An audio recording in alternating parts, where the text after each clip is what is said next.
العمود الفقري يعني أننا نفكر إما في ألم في الرقبة أو ألم في الظهر أو صعوبة في المشي أو صعوبة في التبول. في الأيام السابقة كان يحدث ذلك فقط في سن الشيخوخة، غالباً بعد التقاعد.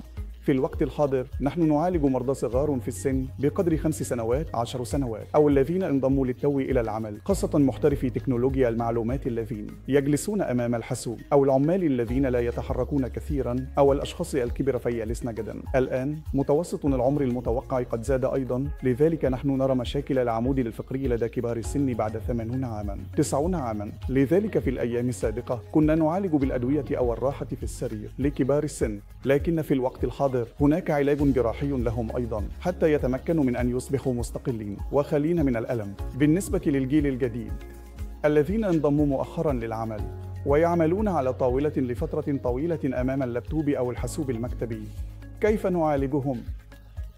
إذن متى يجب الذهاب وزيارة جراح العمود الفقري؟ أي طبيب يجب زيارته؟ هذه هي الأسئلة الأكثر أهمية. ما هو الجدي؟ ما الذي يمكن إدارته بالأدوية المنزلية؟ هذه هي الأشياء التي تخطر على بالنا.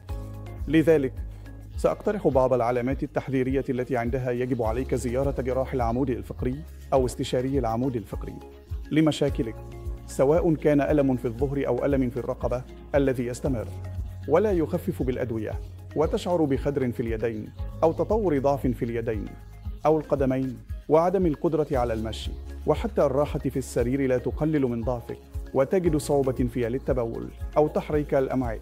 إيجابي عليك زيارة طبيب العنود الفقري وليس طبيب عام.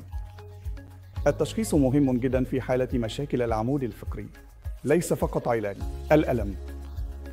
لذلك يتضمن التشخيص بعض الفحوصات. يمكن أن يكون تصوير بالأشعة السينية للبحث عن أي كسور في العظام أو إصابة في العمود الفقري. يمكن أن يكون تصوير بالرنين المغناطيسي للعمود الفقري للبحث عن إصابة في الأعصاب أو انزلاق غضروفي أو عدوى في العمود الفقري أو ورم في العمود الفقري. لذلك عندما تزور استشاري العمود الفقري سيحدد بالضبط أي فحص يجب القيام به. هذه المرافق متوفرة في مستشفى أبولو التخصصي. ليست كل مشاكل العمود الفقري يمكن علاجها بالإدارة التحفظية أو العلاج الطبيعي، والعكس صحيح أيضاً. ليس كل المرضى يحتاجون إلى جراحة لمشاكل العمود الفقري.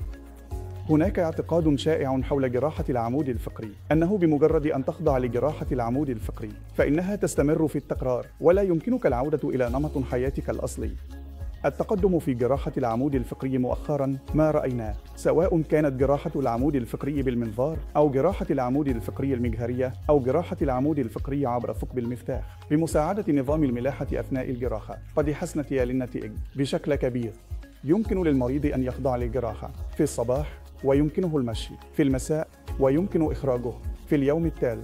كل هذه المرافق متوفرة في مستشفى أبولو التخصصي جاياناغار. يمكنك زيارتنا لأي مشكلة في العمود الفقري لديك، وربما للحصول على رأي ثان أيضا بخصوص جراحة العمود الفقري حتى نتمكن من مساعدتك في الحصول على نتائج أفضل.